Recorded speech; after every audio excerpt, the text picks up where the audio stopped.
Breaking tonight, good news continues for 4 candidates on top of the Republican field as new Fox News polling shows who the voters like and who they dislike. We're going to break down why those numbers matter. Welcome to the Kelly File. I'm Shannon Bream in for Megyn Kelly tonight. First, Senator and presidential candidate Ted Cruz wins the Values Voters Summit straw poll with a barn-burning speech that brought people to their feet with support. Take a look.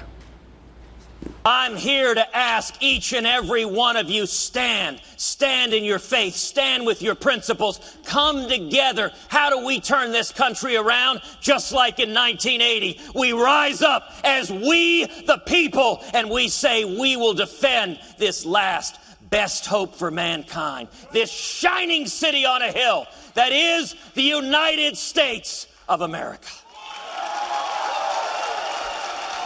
Thank you, and God bless you. But Senator Cruz is not the only Republican candidate enjoying a campaign upswing. Ben Carson saw fundraising and polling bumps over the past week, appearing to show that his comments on Muslims and the presidency failed to discourage his base. Carly Fiorina continues to draw more Republican support as she builds time on the trail. And Senator Marco Rubio appears to be stealing the spotlight from his former mentor. Take a look at the latest numbers. Dr. Ben Carson way out ahead of the pack with a net positive of 52 points. Next up, and nearly 20 points back in the 30s, are Rubio and Fiorina in at 35 and 30 net positive points. Trump and Bush way farther down. Joining us now, Stirewalt, our Fox News digital politics editor, and Howie Kurtz, the host of Media Buzz here on Fox. Gentlemen, good evening to you. Evening, Shannon. All right, Chris, what do you make of this? Because those favorables in the long run are very important. You can get a lot of headlines, but not necessarily be loved by the potential voters. You need to go to the ballot box and pull the trigger for you. Well, Shannon, let's say you and me decided to get into honest business and opened a coal mine, and we went and opened it, and we were looking at which coal mine we wanted to buy. We would care a lot about how much coal that mine was producing at a given time. How much was it putting into a barge or into a rail car? But we'd also care how much was in the ground, the proven reserve that was still in the ground yet to be mined. These favorability ratings constitute what's yet to be mined for these candidates. What's the space? Who are the people that are open to the idea of potentially voting for them? And that's why if you're Cruz, if you're Carson, if you're Fiorina, if you're Rubio, you say, look, maybe I'm not number one right now. Well, in Carson's case, he's tied essentially for first place with Donald Trump. But you say, maybe I'm not number one right now, but I got proven reserves in the ground and people like what I'm saying. If you were Jeb Bush or you're Donald Trump, you say, my reserves, I may have higher numbers, but my reserves are thin. And they've got to figure out a way to change that. Yeah, I mean, Howie, there was a time where being likable or funny or having a good quip on the campaign trail really didn't mean anything. That didn't factor into the way that people chose that you should be president. But things have changed.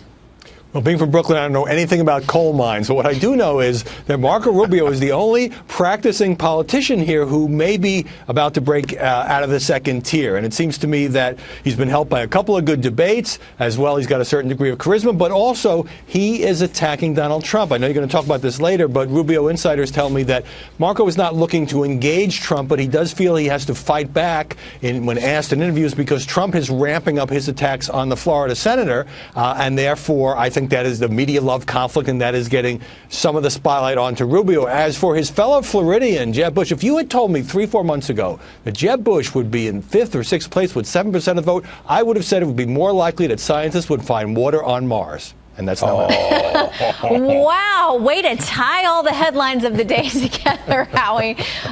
Okay, he is the master. All right, Chris, it's not just about favorability, and I know that you've been looking at this about, you have to have money to stay in the game. There are other factors. So when you kind of put together the stew of what you need to stay in this for the long haul to get to Iowa and potentially beyond, who does well with the combination? So right now, Ted Cruz is doing single battle against the entire United States Senate.